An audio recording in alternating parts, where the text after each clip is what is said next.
as far as your practice goes, you have a title of nurses called advanced practice RNs.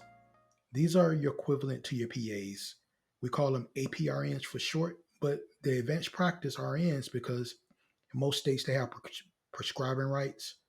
They have an advanced scope of practice. They work off the medical model, which means that they can diagnose and treat.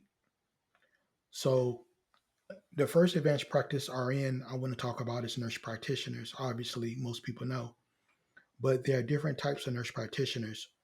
For example, you have acute care nurse practitioners, you have family nurse practitioners, you have psychiatric nurse practitioners, neonatal nurse practitioners, and you have emergency nurse practitioners. The emergency nurse practitioners are nothing more than a family nurse practitioner, but they have a year of emergency medical fellowship. On your nurse practitioner side, your patients are usually broken down by population, and that kind of what decides your expertise. For example, if you're acute care, you do pediatrics or you do adults. So the next advanced practice RN is your CRNA, which is your nurse anesthetist. A lot of paramedics are familiar with CRNAs. Most people say, oh, yeah, CRNAs because they make a ton of money. Well, one thing about a CRNA is that you have to at least have some critical care experience as being a nurse before you can apply to the school. So most require you to work maybe about a year or two in the ICU because believe it or not, when that patient's in a if that patient's in the OR, it ain't the circulator nurse who keeps an eye on that patient vitals. It's the CRNA that does. So that's the reason why if you want to look at that track when you become a nurse, you need to go directly to the ICU. So then that way you can be prepared to apply for CRNA school. The next advanced practice RN is your clinical nurse specialist. These guys are not as known, but they do a lot of impact. For example, your CRNA usually have 5 subtitles. They're listed as they're expert clinicians because they have a patient population as well. They're researchers, they're consultants, they're educators, and leadership. Those are those 5 sub areas.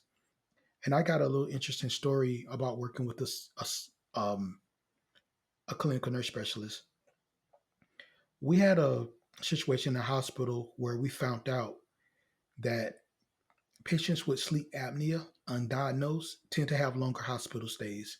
It's because they're not getting oxygen to their tissues, usually at night. So the clinical nurse specialist consulted with the anesthesia team, and the clinical nurse specialist came up with a program in Epic in conjunction with the nurse informaticist, which I'll talk about later. But they came up with this thing called a stop bang score. And what the stop bang score did was you ask a set of questions. For example, do you snore? Have anyone ever observed you uh, stop breathing in your sleep? It takes in consideration your BMI.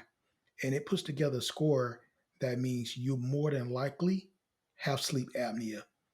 Those patients that have that higher score, they were looked at closely by their care nurse at night, and that decreased their hospital stay. And that's the reason why clinical nurse specialists are needed in the hospital system. A lot of hospital systems use them. For example, Wake Med uses them. I know Duke uses them. East Carolina uses them. All across the country, Emory uses them. And I've noticed, I'm not going to say one hospital system in particular that doesn't use them. And they don't use them, and it's obvious that they don't use them. And if they use them, then their whole entire system of operation would change. The last advanced practice RN I want to talk about is the nurse midwife. I don't know too much about midwifery, but do know that they play a huge part in labor and delivery, and they get a lot of women that really gravitate toward that area. But again, advanced practice RNs, they have prescribing rights. Usually it's through the board of nursing. It depends on the state, but they all have an advanced scope of practice. They work on a medical model and they can diagnose and treat.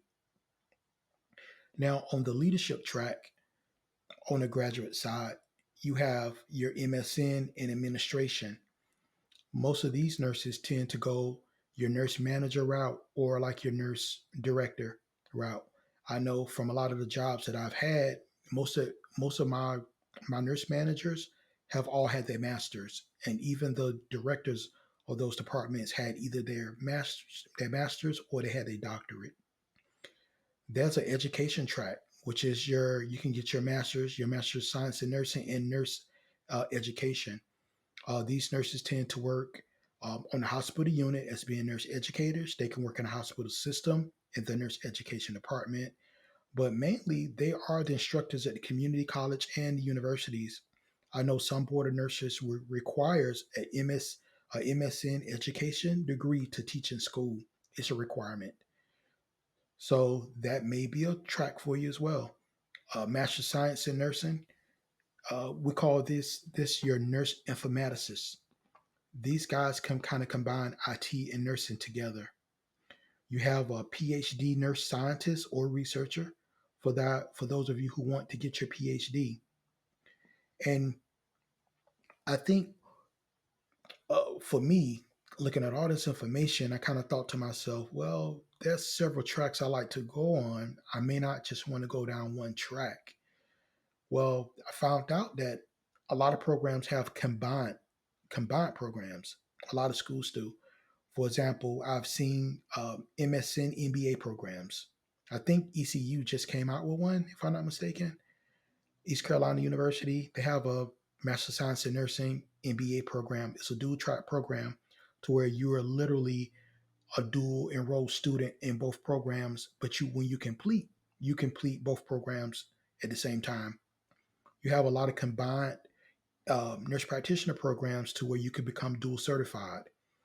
Some of these combined programs I've seen was acute care and family nurse practitioner. I've seen FNP and psych nurse practitioner programs combined. I've seen emergency nurse practitioners and family nurse practitioners combined. And the interesting thing about these programs is it doesn't take a long time. Usually your master's of science is 2 years, and your doctorate by itself is usually 2 years. But now I've seen what's called BSN to DNP tracks to where you literally could do it within 3 years. And what I mean by the BSN to DNP in the state of North Carolina, most of your CRNA tracks for you to go to CRNA school is 3 years long and you come out with a doctorate. I know some nurse practitioner programs here also to where you go into nurse practitioner program, but you come out 3 years with your doctorate. So for those of you who are kind of education buffs like me, you can kind of do two things at one time. You can get your education, you can get your advanced practice, and you can get your doctorate. So hopefully, guys, I gave you a little bit more information that you can kind of do the same research I did. And to me, this was the hidden gem of nursing, and it was a no-brainer for me. So if you're a paramedic and you want to get into advanced practice, this is the route to go. And I stand by it. So see you guys next podcast. Go ahead, do your research just like I did and make an informed decision. And I'll see you guys over time. Bye-bye. I wanted to take a moment and let you really know how much I appreciate your support. If you've been listening to me for a while, I'd like to hear from you. So just leave a comment from time to time. Hit the like button. Just let me know that you really enjoyed the episode. Make sure you share my content with others. And of course, subscribe and follow me. My goal is to help as many people as possible to make the transition from paramedic to RN. So thanks as always, and happy nursing.